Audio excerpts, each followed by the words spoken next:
د هیلو وړانګه رادیويي ډرامه د ټولو د کامیابی او خوشحالۍ ملګری.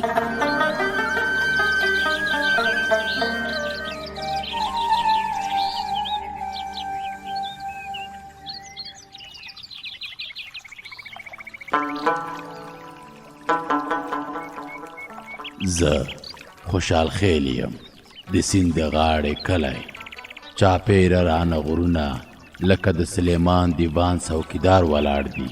په غیږه کې مې هوارې دښتې لکه ښاپېرۍ خوبولې پرتې دي، چې کله د ګلونو موسم شي ګل ګل راویښې شي او تر لرې لرې وږمې خورې شي. پر سر مې د زاڼو او مارغانو سیلونه تېرېږي، د سیند اوبه راته نری نری موسیقي غږوي.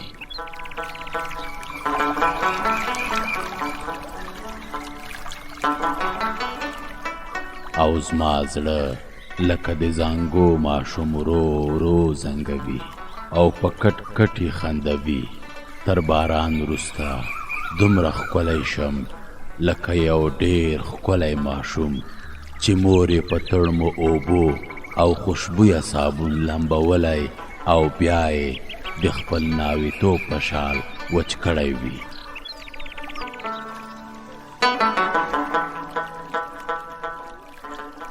زه مې له خپلو کلیوالو خوشحاله یم، هیله ده چې دوی به هم له مانه خوشحاله وي.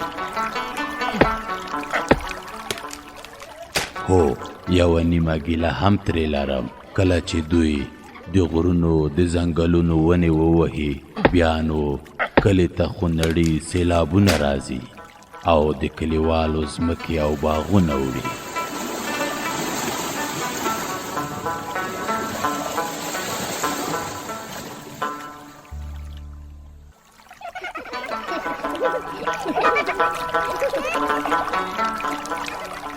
زه خوشحال خیل یم د سیند د غاړې کلی، زما سیند هم لږ څه ګیله زما له اوسېدونکو لري. ګیله یې پر سر سترګو سیند وایي که مې اوبه ښې مهار شي نو زه به د کلي درستې للمې او دښتې خړوبې کړم. دا شاړې دښتې به د غنمو، وریجو، جوارو او نورې غلې په کندو بدلې شي. زما اوسېدونکو، پرېږدئ چې ستاسو په کلي کې ژوند لکه خوشحاله ماشوم کټ کټ وخاندي.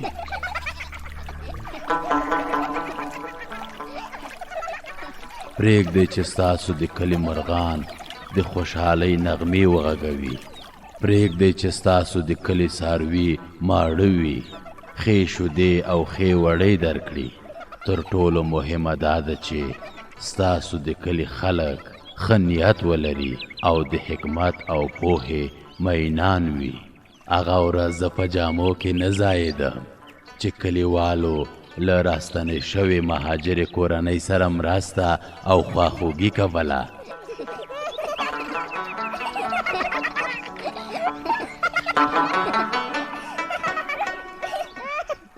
زما وړوکې راستنه شوې مهاجره ملالۍ هم ونازوله. خدای دې زما ټول کلیوال ونازوي، الهی آمین.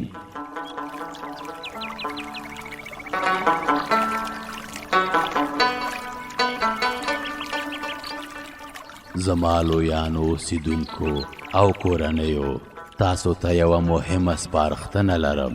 هغه دا چې ماشومان مو پاک صفا وروزئ چې ناروغان نشي. په مینه او خوشحالۍ د پوهې او حکمت سبقونه ورزده کړئ. له کینې او کرکې وساتئ. وایي غر که لوړ دی پر سر یې لاره شته. همدا منم چې ستاسو په ژوند کې به ستونزې او مشکلات وي، خو دا ستونزې او مشکلات په ښه نیت، په ښه اراده او غوره حکمت حل کېدی شي. ستونزې او لانجې مو په مینه او حکمت حل کړئ.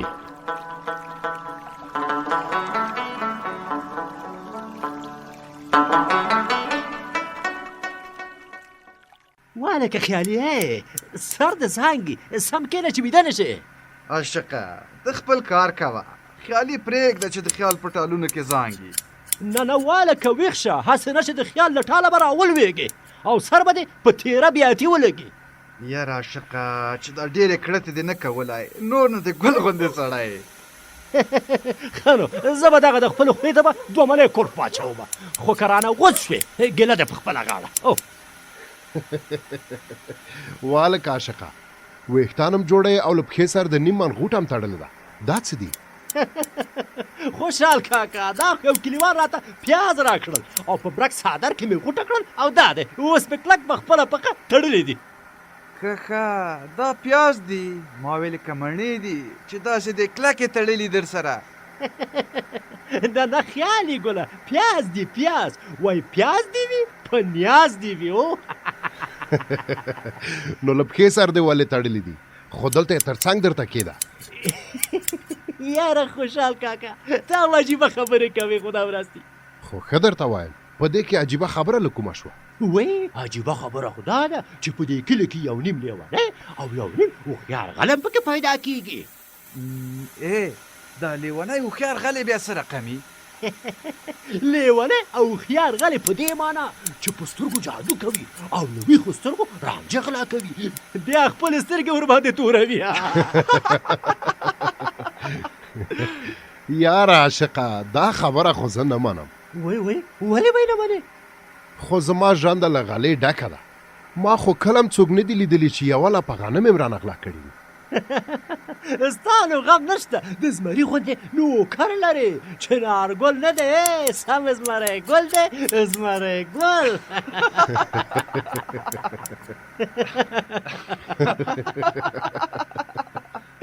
خوشحال کاکا دا دلیل بیا نو ډېر پوخ دی. ما ته خو دا دلیل هم خام ښکاري. هغه څنګه؟ هغه داسې چې ډېر ځله ژرنده همداسې یوازې پاتې وي، زه او چنارګل په بل کار پسې تللي وو. نه کنه چنارګل بده بلا ده چې دی هر چیرته وي خلک فکر کوي چې اروا یې په ژرنده کې ناسته ده، ستا ژرنده ته څوک کاږه هم نشي کتلی. چې داسې درته صبر چې زه چنارګل ته ورغږ کړم. نه پام کوه چې غږ ونه کړې بیا مې ستړی کوي، راته وایي چې د سلمانۍ په بکس راته چمبه ووهه چې زه درته اتڼ وکړم. نه تا به نه ستړی کوي، ورته وایم چې یو ښه شین لونګین چای درته دم کړي او ورسره توره ګوړه ناغده چاغده راوړي. بس زوروره، وایم چې اوس دې بیخي زما د زړه خبره وکړه، وایم بیخي ورته غږ کړه ورته. لا چنارګله و چنارګله، تا ته وایم چنارګله چې دا ولې غږ نه کوي، ویده دی که څه بله؟ ته صبر چې زه په خپله وار شم.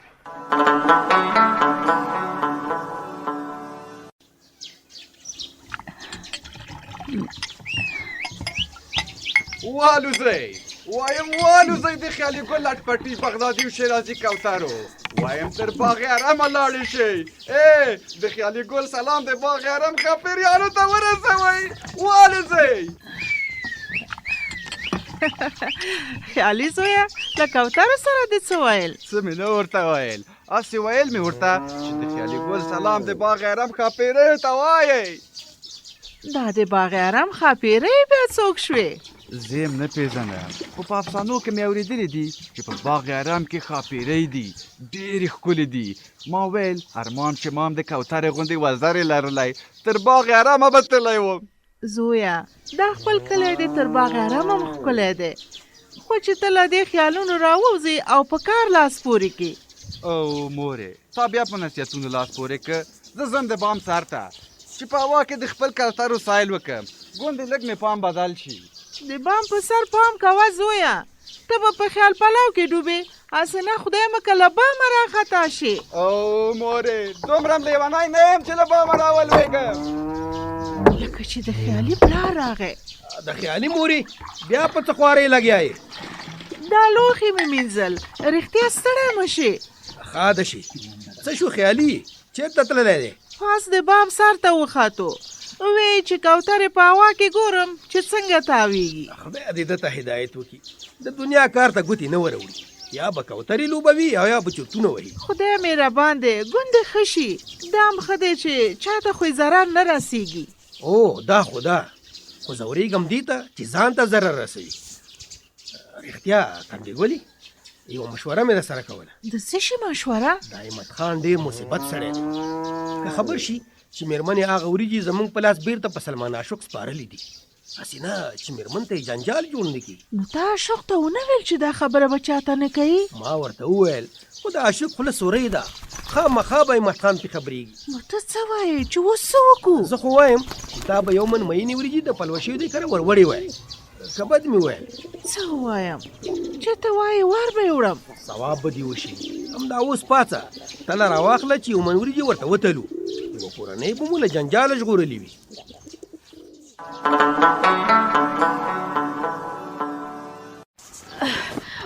وی دا خو ډیره درنه ده. شکر دی هغه دی سنگین زوی مې راغی د وړو بوجۍ به ځای په ځای کي. مورې السلام علیکم. وعلیکم سلام. سنگینه زویه ستړی مه شې. خیر اوسې مورې الله دې راته ژوندی لره. مورې په دې بوجۍ کې څه شی دي؟ اوړه دي زویه. پلار مې واخیستل که څنګه؟ نه زویه پلار دې نه دی اخیستي، دا ګاونډیانو راوړل. خدای دې له ګاونډیانو سره ډېر ښه وکړي. ورته ویلي به دې وو چې دومره ځانونه مه په عذابوئ. زویه ورته ومې ویل چې موږ غنم اخیستي دي اوړه به یې کړو، خو د ملک ښځه شریفه ډېره ښه ښځه ده. زوی امید ورته ویلي وو چې د دوی به وړه نه وي. زموږ ټول کلیوال ښه خلک دي، الله دې له بدې ورځې وساتي. آمین. زویه نو اوس بسم الله که دا وړه راته د غلې په کوټه کې سنبال کېږده. سمه ده مور جانې ته صبر چې زه یې راواخلم. ښه مورې اوس یې ځای راته وښیه چې هلته یې کېدم. راځه دلته یې راوړه. مورې همدا ځای سم دی؟ او بیخي سم دی، بس همدلته یې کېږده. دغه د کې مې ښوده. سنګین لالا و سنګین لالا. لالا دې جار شه څه وایې ملالۍ؟ ته دلته انګړ ته راشه یو خبره درته کوم. سمه ده دغه رده راغلم. داسې ورو ورو مه راځه، په منډه راشه، ورزش به دې وشي. خدا دی در ورسېدم. اوهو دا ښکلې د رخ ټوټرې په څه شي غوړولې؟ غټه ناوکۍ دې جوړه کړې که څنګه؟ اوس به یې ته ووینې، صبر چې دا ټوټه تر لېر کړم. اوهو سترګې مې روښانه، دا خو د لاس مینځلو د اوبو ابدان دی. وای نام خدای دې وي تر څنګ یې صابون هم ایښی دی. د لویه تحفه مې پلار او ما راوړې ده. تا او پلار مې د خدای ژوندي لري، ډېر د کار شی مو راوړی. ته صبر چې زه خو لاسونه پرې مینځم. لالا اوس موږ هم په ورځ کې څو ځله په اوبو او صابون لاسونه مینځو. ډېر ښه کوئ. په کار دی چې تر ډوډۍ مخکې او تر ډوډۍ وروسته او څوک چې له تشناب راځي په اوبو او صابون لاسونه ومینځي. زه به د کلي ټولو ماشومان ته ووایم چې په کورونو کې دې په اوبو او صابون لاسونه ومینځي.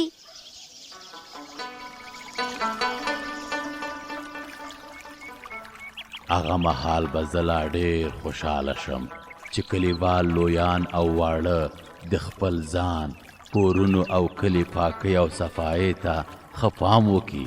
زما دا نصیحت هم د زړه په غوږونو واورئ.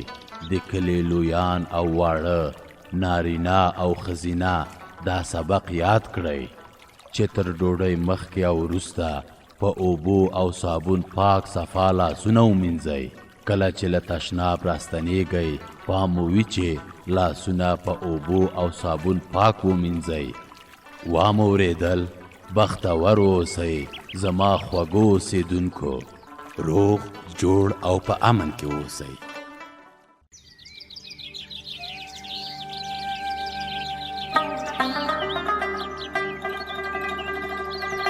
د هیلو وړانګه رادیويي ډرامه د ټولو د کامیابی او خوشحالۍ ملګری.